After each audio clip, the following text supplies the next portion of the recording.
جانشاری کا انداز سمجھیے کہ انہوں نے اس طرح سے جنگ کی ہے کہ اتنے بڑے ہجوم میں حسین کے سارے ساتھی مارے جاتے تو صرف یہ فگرز ہوتے ہیں. اتنا بڑا مجمع تھا, اس نے آگے بڑھ کر ان سب کو کچل دیا. حسین کے 70 آدمی تھے, 72 آدمی تھے, وہ اس کے اندر مارے گئے. یہ فگرز آتی, اس کے علاوہ کچھ نہیں آ سکتا تھا.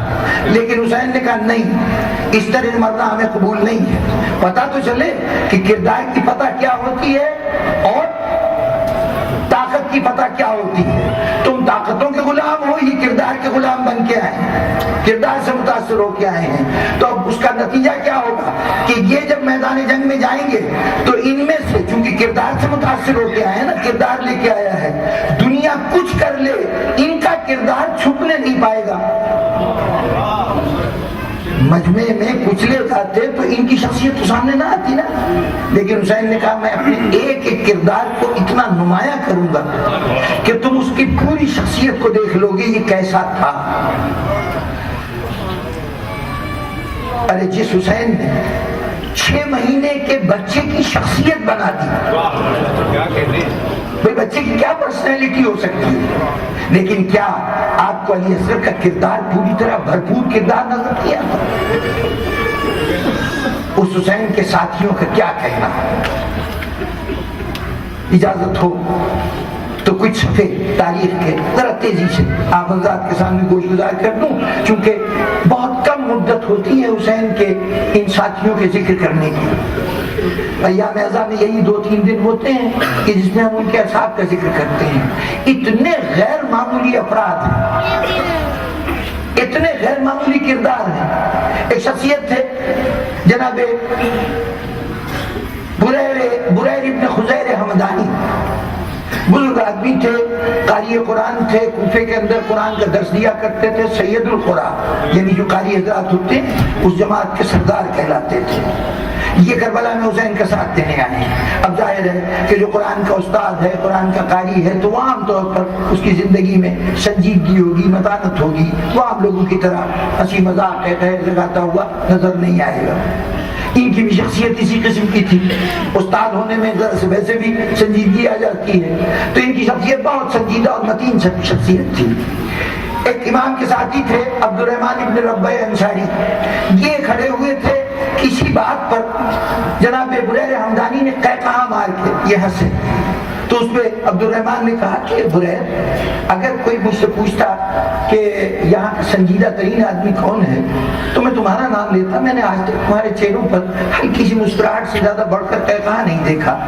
یہ آج تم ہنس رہے ہو اس موقع پر جبکہ امام حسین مشکل میں ہیں. انہوں نے کہا کہ یہ بتاؤ کہ اس سے بہتر بھی کوئی موقع ہوتا ہے, ہو سکتا ہے کہ چند قدم کا فاصلہ رہ گئے ہمارے اور جنت کے درمیان. یہ ایک جذبہ تھا. ایک شخصیت تھے عابس ابن شبیب شاکری, ایک شاکری قبیلہ تھا, اس کے 4 افراد کربلا میں امام حسین علیہ السلام کے ساتھیوں میں شامل تھے. یہ عابس ابن شبیب شاکری امام حسین علیہ السلام سے عظیم الحجانات کی ایک منزل تھی, وہاں پہ آ کے کوفے سے آئے تھے اور یہاں پہ آ کے ملے تھے. یہ دیکھیں فوجیوں کی 2 صورتیں تھیں کہ ایک آج بھی تقریباً جو لڑنے والی فوج ہے اس کی یہی 2 طبقے ہوتے ہیں, کچھ فوجی سوار تھے اور کچھ فوجی پیدل ہوتے تھے. آج بھی انفینٹری اور آرمرڈ یہ 2 ڈویژن 2 حصے ہوتے ہیں فوج کے. تو فائٹنگ آرمز میں یہ 2 طبقے ہیں, یہ اس زمانے سے چلے آ رہے ہیں. یہ سواروں میں شمار ہوتے تھے. اب جو سوار ہوتا تھا اس کی سواری گھوڑا, وہ بھی اس کے جنگ میں برابر کی شریک ہوتی تھی. بڑے مزاج شناس ہوتے تھے, کیونکہ اگر گھوڑا اس طرح سے نہ چلے جس طرح آقا چاہتا ہے تو دشمن کا وار کسی وقت بھی نقصان پہنچا سکتا ہے. تو ان کا یہ شہبار بھی بہت مشہور تھا, ان کا گھوڑا بھی بہت مشہور تھا. یہ کربلا میں آ رہے تھے تو اگر گھوڑے کو لے کے آتے تو اس بات کا اندیشہ تھا کہ ابن زیاد کی فوجیں کہیں راستے میں گرفتار نہ کر لیں اور پکڑے نہ جائیں. تو اپنے غلام شوذب سے کہا کہ تم گھوڑا لے کے آگے چلو, الگ چلو, میں الگ چلوں گا. چنانچہ یہ عظیم الحجانات کے مقام پر امام حسین سے مل گئے تھے. وہ گھوڑا لے کر شوذب کربلا میں پہنچا, اپنے آقا کا گھوڑا لے کے. روز عاشورہ آیا، عابس ابن شبیب شاکری اجازت لے کے چلے میدان میں لڑنے کے لیے، تو سوار جب میدان میں جایا کرتے تھے تو ان کے غلام ان کے ساتھ ساتھ گھوڑے کے ساتھ ساتھ چلتے تھے، جہاں کہیں وہ کسی کو مقابل کو گراتے تھے تو اس کا اسلحہ اپنے قبضے میں لے لینا یہ اس غلام کا کام ہوا کرتا تھا۔ یہ سوار مصروف جنگ رہتا تھا، وہ اسلحے سمیٹتا رہتا تھا غلام۔ جب یہ روانہ ہوئے تو شوذب غلام ساتھ ساتھ چل رہا ہے، کچھ دور گئے تو جب یزید کی لشکر نے دیکھا کہ حضرت عابس ابن شبیب شاکری آ رہے ہیں تو شہر کوفہ سے تعلق تھا، سامنے کوفے ہی والوں کی فوج تھی، بہت سے لوگ پہچانتے تھے، کسی سردار نے آواز دے کہ کہا خبردار ان کے مقابلے میں کوئی اکیلا نہ جائے، جو جائے گا مارا جائے گا، اگر اس کا مقابلہ کرنا ہے تو سب کوئی اس کے اوپر ایک ساتھ حملہ کر دو۔ چنانچہ لوگوں میں حملہ کرنے کی یہ طاقت بھی نہیں تھی کہ چل کے قریب آئیں، انہوں نے دور سے تیر مارنے شروع کیے، پتھر پھینکنے شروع کیے۔ جب تیر و پتھر آنے لگے اور ادھر ادھر گرنے لگے تو چلتے چلتے عابس ابن شبیب شاکری نے اپنے سر سے جو لوہے کی ٹوپی جو ہیلمٹ پہنا ہوا تھا خود کہلاتا ہے، اس خود کو اتارا اور اپنے غلام سے کہا اس کو سنبھال، اس کے حوالے کر دیا۔ غلام حیران ہوا، پتھر آ رہے ہیں، انہوں نے سر سے خود اتار دیا ہے۔ چند قدم اور آگے چلے، اب پتھر آگے جسم سے ٹکرانے لگے تو جسم کے اوپر لوہے کی زرہ تھی، انہوں نے لوہے کی زرہ کے بند کھولے اور اسے اتارنے لگے۔ غلام نے کہا کیا کر رہے ہیں آقا؟ پتھر آ رہے ہیں، تلواریں آ رہی ہیں۔ کہا اگر یہ میرے جسم پہ رہی تو میری موت میں دیر ہو جائے گی۔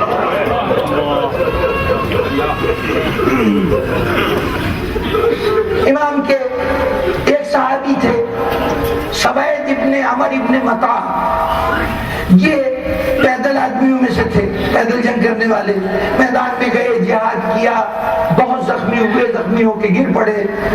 امام کے ساتھی گئے، جا کے ان کو اٹھا کے لائے تو اب بے ہوش تھے، زخموں کی وجہ سے بے ہوش ہو چکے تھے، لیکن یہ کہ ابھی سانس آ جا رہی تھی۔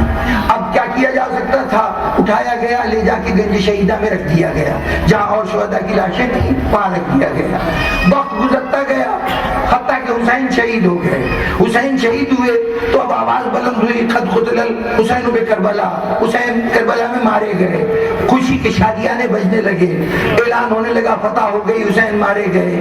جب شور ہوا تو اس شور سے ان کی غشیجات کھل گئی، چونکے پہلے سمجھنے کی کوشش کی مسئلہ کیا ہے، معلوم ہے حسین مارے گئے، حسین مارے گئے اور سوید تو ابھی زندہ ہے۔ ادھر ادھر دیکھا، اب وہاں گنج شہیدہ میں ظاہر لاشیں ہی پڑی تھی، لیکن یاد آیا کہ انہوں نے ایک خنجر اپنے پیر کی پنڈلی سے باندھ رکھا تھا۔ ان کو یاد آیا کہ وہ خنجر میرے پیروں میں بندھا ہوا ہے، اس خنجر کو نکالا۔ سوچئے اتنی دیر تک بے ہوش تھے، زخموں سے چور تھے، لیکن اس خنجر کو نکالا اور اس کے بعد بے ساختہ دوڑتے ہوئے یزید کی فوجوں پہ جا کے ٹوٹ پڑے۔ زخموں سے چور تھے، شہید ہونے میں دیر نہیں لگی، لیکن انہوں نے بتا دیا کہ حسین کے ساتھی اپنی آخری سانس تک حسین کی وفا کا دامن چھوڑنے کو تیار ہے۔ ایک شخصیت ہیں جون حبشی، جون ابن حوی، حبش کے رہنے والے، غلام تھے، حضرت ابو ذر غفاری کے غلام تھے۔ جب امام حسین علیہ السلام کے ہاں حضرت امام زین العابدین کی ولادت ہوئی تو ابو ذر غفاری نے اس غلام کو امام کی خدمت میں پیش کیا کہ شہزادے یہ میری طرف سے آپ اس بچے کو سنبھالنے کے لیے غلام آپ کی خدمت میں حاضر ہے۔ تو یہ حضرت امام زین العابدین کے غلام کہلانے لگے، حضرت جون ابن حوی جو تھے حبش کے رہنے والے۔ ان کا کام گھر کے کام کاج کرنا، بچے کھلانا، جو گھر کے ملازمین اس سطح کے کر سکتے ہیں، یہ کام تھا۔ جب دیکھا کہ حسین گنج جا رہے ہیں، میدان میں جا کے شہید ہو رہے ہیں، ایک مرتبہ ان کا شوق شہادت بیدار ہوا۔ بارگاہ امام میں پہنچے، مولا مجھے بھی اجازت ہے میں میدان میں جاؤں اور جان آپ کے اوپر قربان کروں۔ امام نے کہا کہ جون تم ہمارے اچھے دنوں کے ساتھی تھے، تم ہمارے راحتوں کے ساتھی ہو، تمہارا یہ کام نہیں ہے، جاؤ تم آزاد ہو، جہاں جانا چاہو چلے جاؤ، میری طرف سے تم اب غلام نہیں رہے، ہماری طرف سے آزاد ہو۔ جون نے کچھ اور ذہن ہے، کسی اور طرف چلا گیا، جا کے کونے میں سر جھکا کے کھڑا ہو۔ امام نے دیکھا اس کے چہرے پہ عجیب سی کیفیت تھی، کہا جون کیا بات ہے، کیا سوچ رہے ہو؟ کہا مولا مجھے احساس ہوا کہ میں نے اپنی اوقات سے بڑھ کے بات کی۔ ارے جہاں حبیب ابن مظاہر جیسا سردار اپنی جان قربان کر رہا ہو، جہاں بلیر حمدانی اپنی جان قربان کر رہا ہو، وہاں میں حبش کا رہنے والا غلام آپ کے ان جعلے ان بلند مرتبہ اصحاب میں اپنے شان کو شامل کرنے کی کوشش کروں۔ مولا میرا بہت چھوٹا تھا، میں نے بات بہت بڑی کر دی۔ وہ جو غلاموں کی قدر کرنے والا امام تھا، اس نے آگے بڑھ کے سینے سے لگا دیا، جو دل چھوٹا نہ کرو، گھبراؤ نہیں۔ اچھا تم میدان میں جانا چاہتے ہو، جاؤ، ہماری طرف سے اجازت ہے، ہماری طرف سے اجازت ہے۔ مولا اجازت دے رہے ہیں نا، تو اتنی گزارش ہے کہ اگر یہ عزت دی ہے نا تو پھر اتنا بھی کر دیجئے میرے جسم سے بدبو آتی ہے وہ خوشبو میں بدل جائے۔ جون میدان میں گئے تو یہ کہتے جا رہے تھے، پیدل لڑنے کے لیے گئے تو کہتے جا رہے تھے، جانتے ہو میرا سب سے بڑا فخر یہ ہے کہ میں حسین کا غلام ہوں۔ شہید ہو کے گرے گنج شہیدہ میں لا کے رکھے گئے۔ ایک عجیب بات ہے، ہر شہید کے جسم سے خون بہا، زمین میں جذب ہو گیا، لیکن یہ تاریخوں میں مقاتل میں یہ واقعہ درج ہے کہ جون کے جسم کا جو خون بہا تھا وہ ایک جگہ زمین کے اوپر اسی طرح سے رکا رہا۔ سارے شہید ہو گئے۔ جب حسین شہید ہوئے تو یہ خون بہتا ہوا حسین کے گلے سے بہتے ہوئے اس جا کے مل گیا۔ حسین کہہ رہے تھے جس کو ہم اپنا بناتے اس کو پھر ہمیشہ کے لیے اپنا بنا دیتے ہیں۔ اور جب 11 محرم آئی ہے نا، جب 12 محرم، جب بنو اسد کے لوگ دفن کرنے کے لیے لاشیں آئے ہیں تو وہاں پر خاص طور پر یہ صراحت کے ساتھ کہا گیا کہ جون حبشی کی لاش جہاں تھی وہاں سے خوشبو اٹھ رہی تھی، دنیا دیکھ رہی تھی کہ حسین کی دعا کی تاثیر کیا ہے۔ یہ جون حبشی تھے۔ اور بزرگان محترم، اب زیادہ وقت نہ لوں آپ کا، ایک حسین کے ساتھی تھے جو حضور کے اصحاب میں شمار ہوتے ہیں، جناب پیغمبر صلی اللہ علیہ وسلم کے صحابی تھے، جناب مسلم بن اوسجہ راوی حدیث ہیں، شعبی ایک بہت بڑا محدث ہے، اس نے ان کی احادیث کو اپنی کتابوں کے اندر نقل کیا ہے، یہ راوی حدیث ہیں، حافظ قرآن تھے، اور سرزمین مکہ سرزمین کوفہ میں بہت عزت و احترام سے دیکھے جاتے تھے۔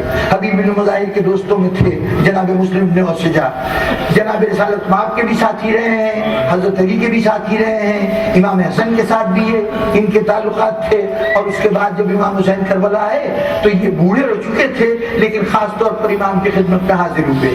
امام نے یہ مرتبہ دیا کہ جب اپنی فوج کو میدان میں ترتیب دیا تو اس کا جو رائٹ ونگ تھا اس کا سردار تو بنایا زہیر ابن خیم کو، جو لیفٹ ونگ تھا میسرا جس کو کہتے ہیں، اس لیفٹ ونگ کا انچارج جناب مسلم بن اوسجہ کو بنایا۔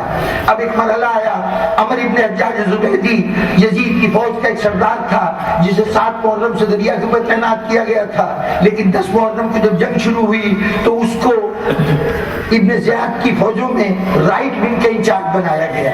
اب یزید کی فوج کا رائٹ ونگ امام حسین کی فوج کے لیفٹ ونگ کے سامنے آیا۔ ایک مرحلے پر عمر ابن حجاج زبیدی نے اپنی پوری فوج کے ساتھ، سواروں کی فوج تھی اس کے پاس، اس کو لے کر اور امام حسین علیہ السلام کے محاصرے پہ حملہ کر دیا۔ جب محاصرے پہ حملہ کیا تو ہر طرف گردونی شروع ہوئی اور اس کے اندر یہ جوان اس فوج کو اپنے نیزوں سے، اپنی تلواروں سے دھکیلتے گئے۔ اتنی چھوٹی سی جماعت حسین کی فوج کے 3 حصے ہو گئے، بلکہ 4 حصے ہو گئے کہ ایک رائٹ ونگ، ایک لیفٹ ونگ، ایک اس کا سینٹرل پورشن، ایک اس کا عقب لشکر جو بیک سائڈ تھی، یہ سارے 4 حصوں میں تقسیم تھے۔ وہ ایک حصہ کتنا بڑا ہوگا، کتنے آدمی ہوں گے؟ 20 25 30 آدمی زیادہ سے زیادہ ہوں گے۔ وہ 20 25 آدمی 5000 کا دستہ تھا جس نے حملہ کیا تھا، یہ لڑتا رہا اور اس نے لڑ کر اس کو دستے کو میدان سے بھگا دیا۔ عمر ابن حجاج زبیدی کی فوجیں واپس چلی گئیں، فوجیں تو واپس چلی گئیں، لیکن جب گرد بیٹھی تو کیا دیکھا کہ اور شہیدوں میں مسلم بن اوسجہ بھی زمین پہ پڑے ہوئے۔ حسین ایک ایک شہید کے پاس جا رہے تھے، حبیب ابن مظاہر ساتھ تھے، ایک ایک لاش کی ایک ایک پاس جا رہے تھے، لاشیں اٹھواتے تھے، کہتے تھے اس کو لے جا کے گنج شہیدہ میں رکھ دو۔ چلتے چلتے مسلم ابن اوسجہ کے پاس پہنچے تو ابھی سانس باقی تھی. ایک مرتبہ حبیب ابن مظاہر آگے بڑھے, کہا مسلم ابن اوسجہ اگر مجھے معلوم ہوتا کہ میں تمہارے بعد کچھ دیر تک زندہ رہوں گا تو میں تم سے پوچھتا کہ تمہاری کوئی وصیت ہو تو میں اس کے اوپر عمل کروں, لیکن یہ جو چند لمحے مجھے ملیں گے تمہارے بعد اپنی جان قربان کرنے تک, اس کے لیے کچھ کہنا چاہو تو کہہ دو. تو مسلم نے کیا کہا, حبیب حسین